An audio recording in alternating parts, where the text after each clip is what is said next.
To je dokument, ki so ga iz piranske občine včeraj pozno popoldne naslovili na medije. Pedolog Janez Ruprecht ugotavlja, da je zemlja na lokaciji, ker naj bi zraslo golf igrišče, kar v 80% neprimerna za kmetovanje.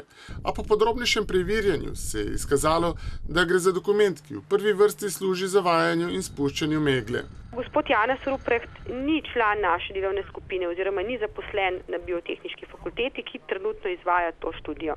Izdajanje oziroma interpretacija podatkov iz njegove strani se mi ne zdi korektna, ker študija še ni bila zaključena, ni bila predana naročniku in jo kot tako, kot uraden dokument pač ne moremo jemati verodostojno. Pedolog Ruprecht, ki zastopa interese Golfa Istre, je danes povedal, da se je sporno poročilo pojavilo v javnosti brez njegovega soglasja.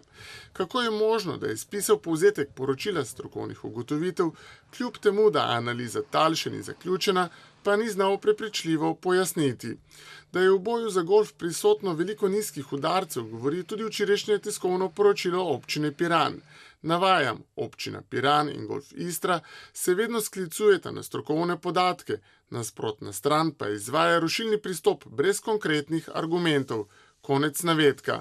Na zadnje dogajanje se je odzval tudi kmetijski minister Židan. Ne vem, če poznate Evropsko agencijo za varno hrano, ki je ugotovila, da so strahovite težave z študijami, ki jih predočijo tisti, ki imajo neki interes. Druga stvar pa je, ali za temi študijami stojijo relevantno z podpisom in pečatom ugledne slovenske inštitucije, ki imajo dokazljivo znanje, ali pa se mogoče kdaj te inštitucije tudi izkorišča.